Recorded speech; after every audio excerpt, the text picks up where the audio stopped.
Most people think the heart is something you only worry about during doctor visits, or when you feel that tightness in your chest after climbing stairs. But what if I told you your heart is listening every single night, and that it remembers the food you feed it before you sleep? No, really, the final thing you eat before bed might be quietly shaping how strong, calm, and clear your body feels the next day. And the story I'm about to tell you will show exactly how. But first, let me ask you something. When was the last time you thought about your heart not because it hurt, but because you wanted to honor it? You're watching Elderly Reflections, where we dive into real-life stories, elderly wisdom, and life lessons that fuel senior health, motivation, and lasting inspiration. So, if you're over 65 or you care about someone who is, stick with me. And before we begin, tell me in the comments where you're watching from. I'd love to know, are you in the US, Europe, Canada? Because heart health knows no borders, but the right knowledge can change everything. Don't forget to like and subscribe, because this isn't just a video, it's a journey. A few years ago, I met a man named Walter, 81 years old, retired civil engineer, quiet, kind, and one of the most mentally sharp seniors I'd ever spoken to. But back then, he was in trouble. He'd had 2 ER visits in 6 months. Nothing catastrophic, but enough to wake him up. The doctors told him his blood pressure was unstable, his cholesterol was climbing, and worst of all, his sleep had gone downhill. He'd fall asleep fast, then jolt awake at 2 or 3 a.m., heart racing, mind foggy. Walter told me one night he stood in front of the mirror, stared at his reflection, this old man version of himself, and whispered, "What's happening to me?" He didn't want more pills, he wanted his peace back. And it wasn't a fancy supplement or a miracle workout that helped him.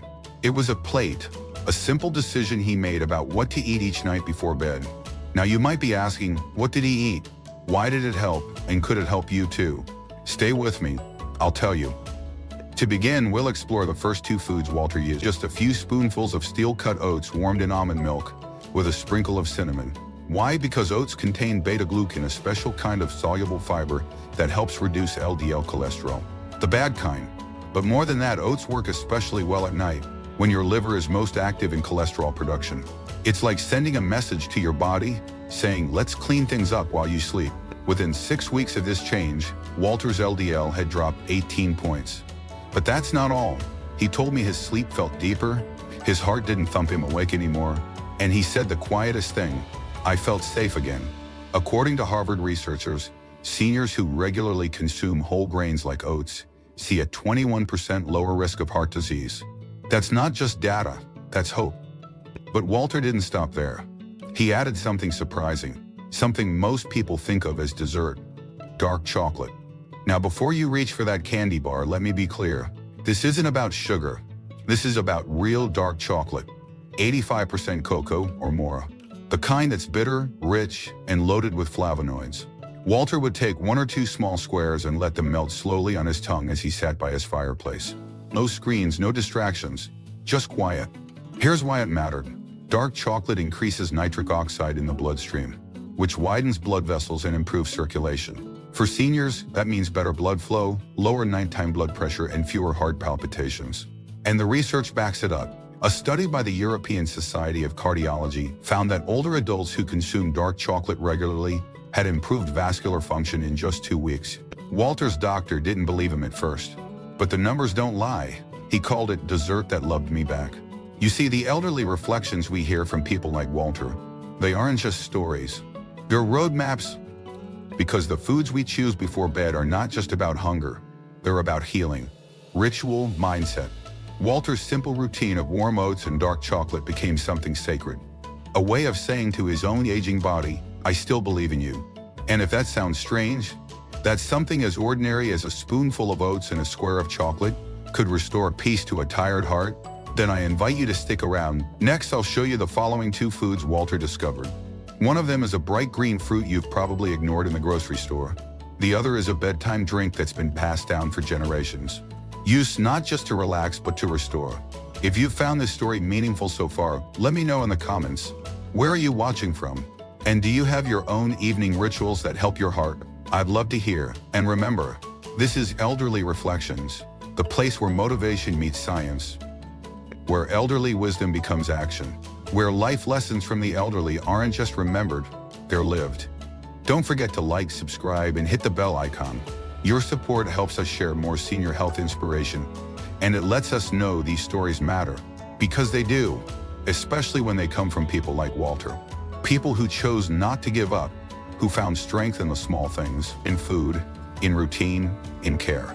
So tonight, maybe try a new ritual. A small bowl of oats, a square of dark chocolate.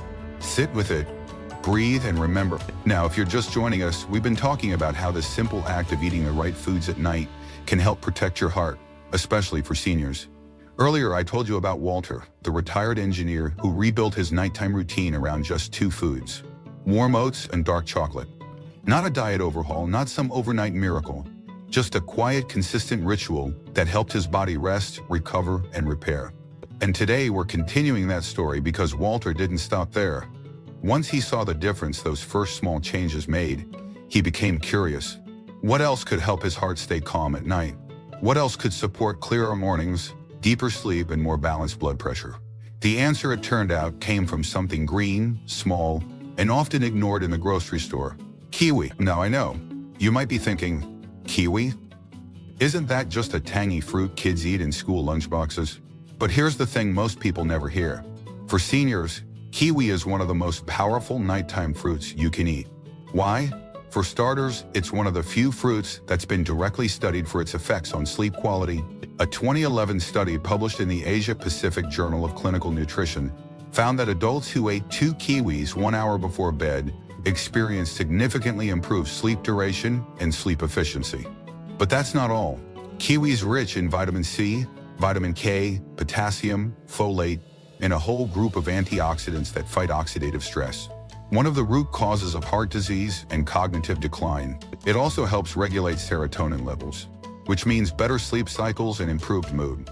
Walter started slicing 1 kiwi every night before bed, pairing it with his oats or just eating it plain.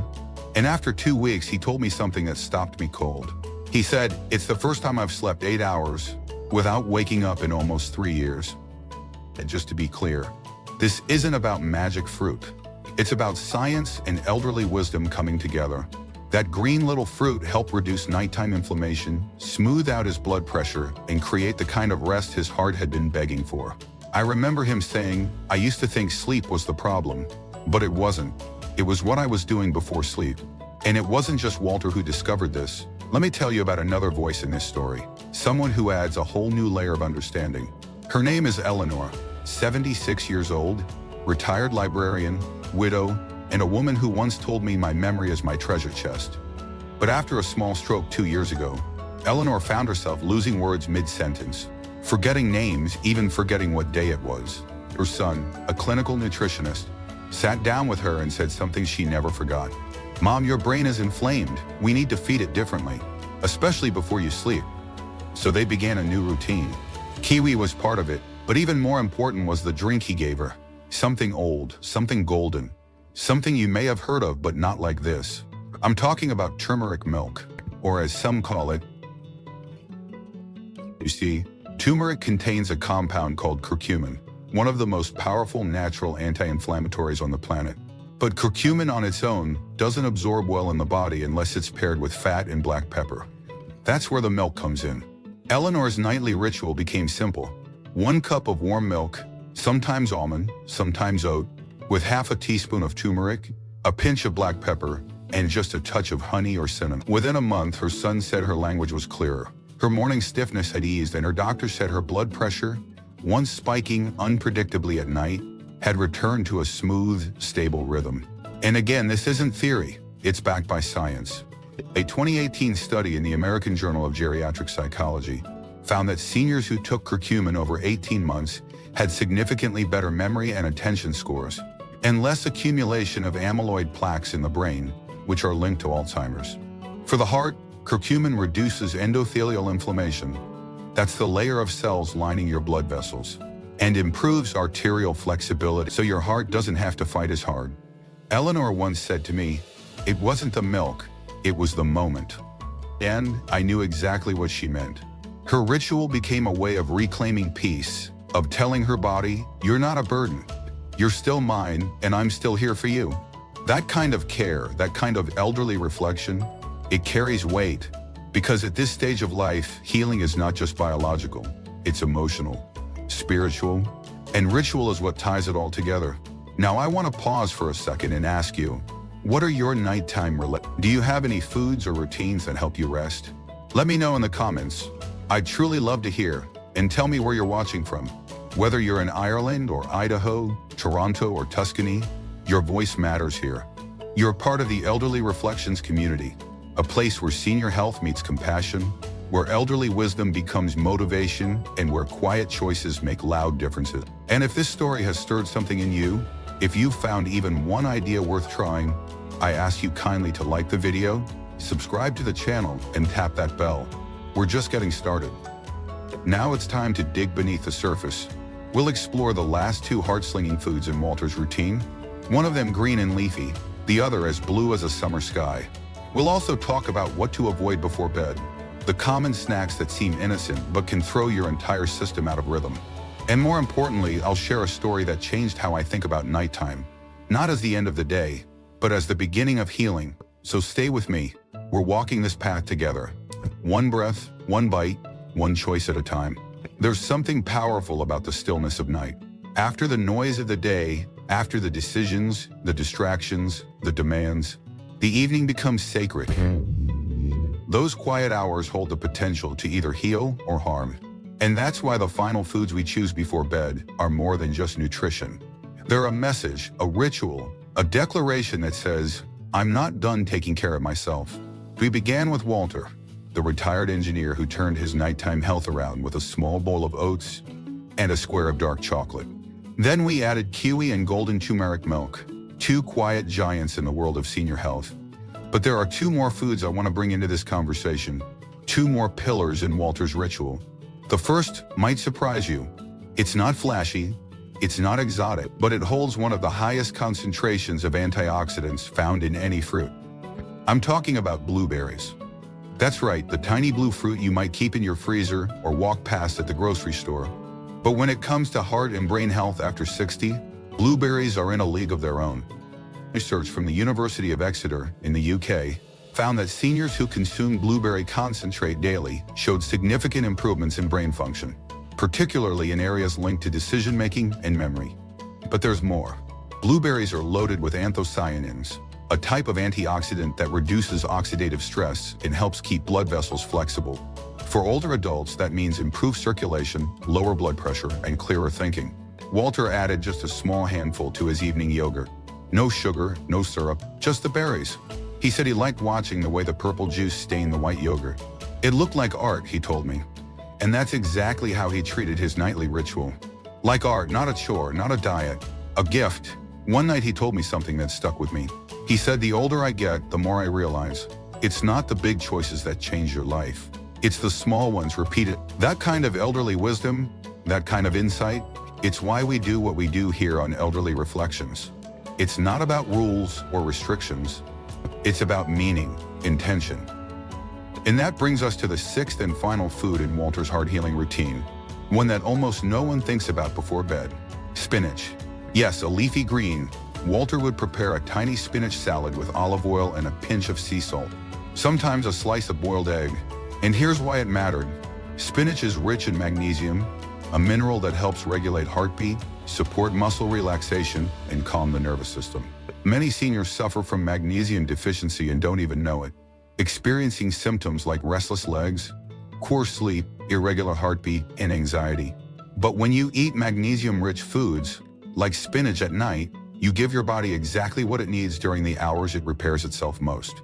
There's also nitrate in spinach, which widens blood vessels and improves blood flow, another critical benefit for aging hearts. A 2020 study in the Journal of Clinical Hypertension showed that seniors who consumed leafy greens like spinach saw reductions in systolic blood pressure within just a few weeks.